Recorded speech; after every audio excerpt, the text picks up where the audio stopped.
last thing on Morrell.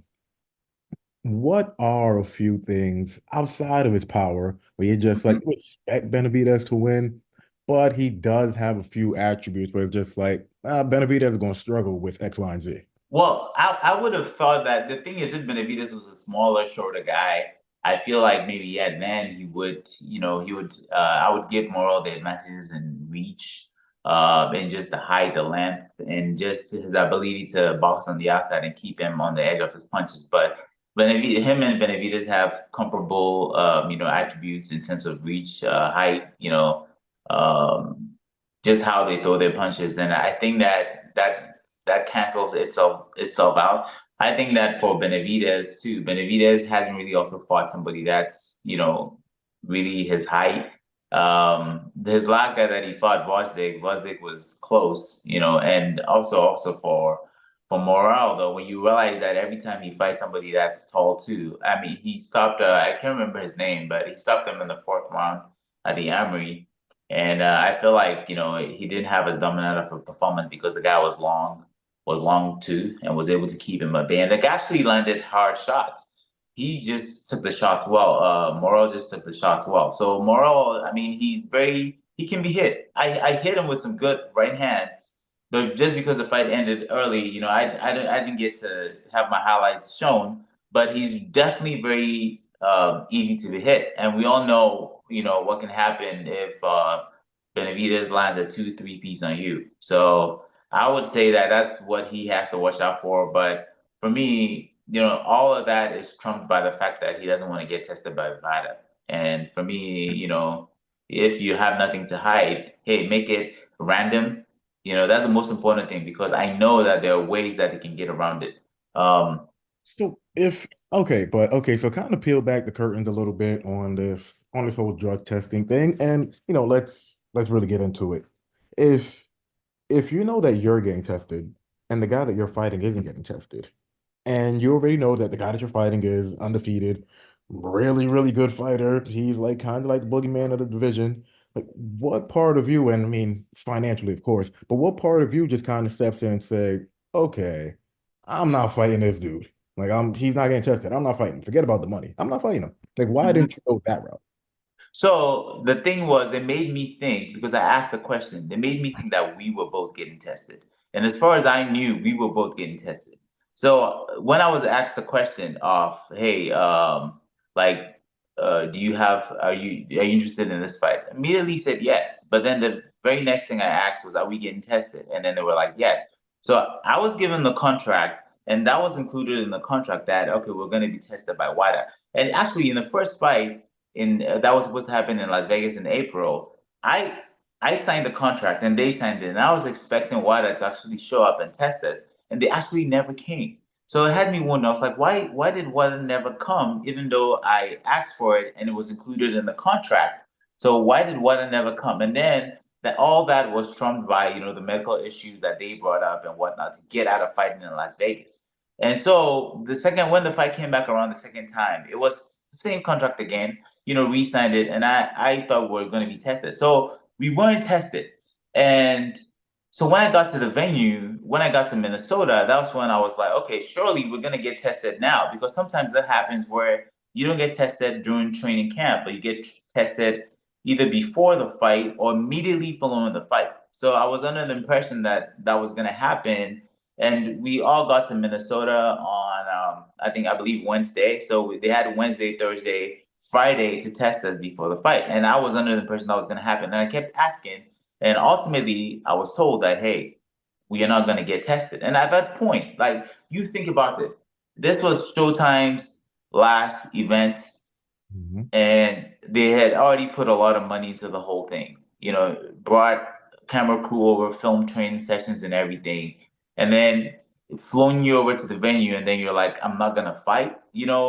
But in hindsight, I probably should have stood my ground Mm. and asked for it, and I should have really insisted, or hey, I was gonna walk. But the problem with stuff like that is people blacklist you, and there are people that are in boxing that know these things. I know I can't prove it, but there are people in boxing that know these things, and it's a way to ensure that certain people stay at the top. keep getting the big money fights, and as a result, the investors that are around them keep making the money that they make from these fights. I mean, think about it. It makes sense, right? Why would you want to fulfill? Why would you want to lose the belt? You want to keep the money, and it's an income stream, so you don't want to lose it. Hmm. And even Victor Conte, I watched a lot of Victor Conte interviews.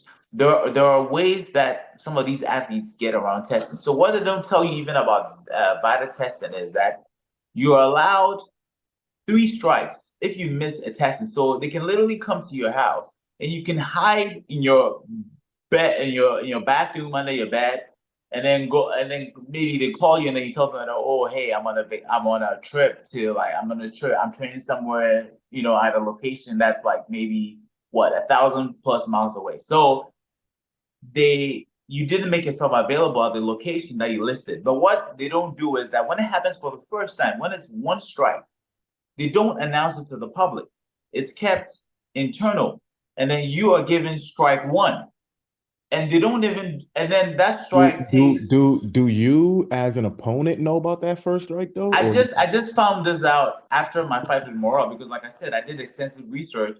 So I so did a you lot don't of reading on the matter. so you don't actually find out like immediately, like, okay, he missed the first test. No, no, no. They don't tell you. They don't actually tell you at all.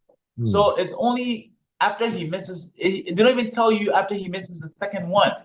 They tell you if he misses the third one, and Hmm. then those each of those strikes fall off after I believe every 18 months. It falls off. So if they miss the first one for one fight, and then the second time around for another fight, they miss it, and it's been more than 18 months, it becomes a first strike again.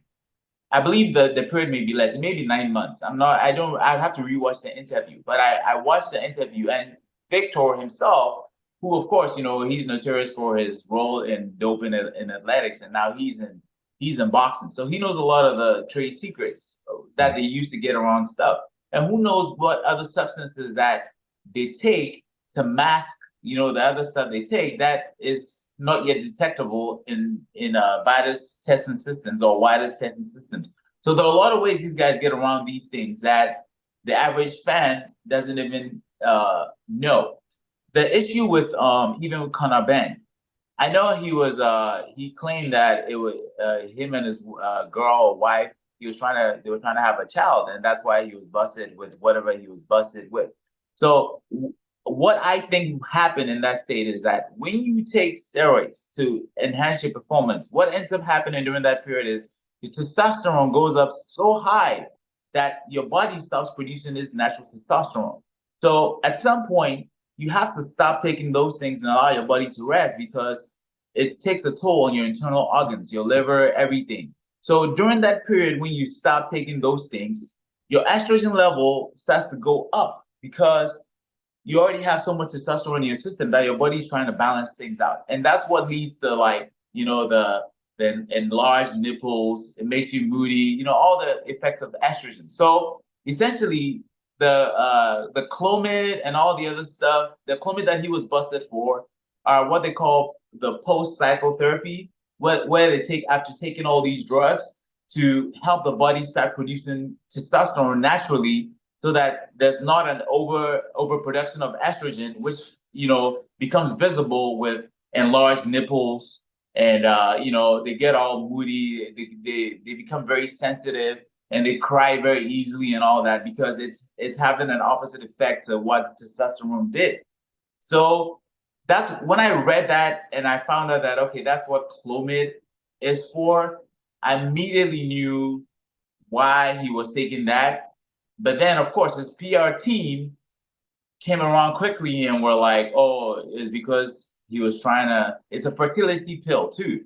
So it kind of works out great, right? You can use that as an excuse and go like, hey, my girlfriend and I were trying to have a baby. But no, it's because bodybuilders use it after they've gone through their cycle to make sure that their body starts producing testosterone naturally to help balance out the overproduction of estrogen. So these are all things that I read and found out after the fact. And I'm like, and the Um, average fans don't know this and they don't care.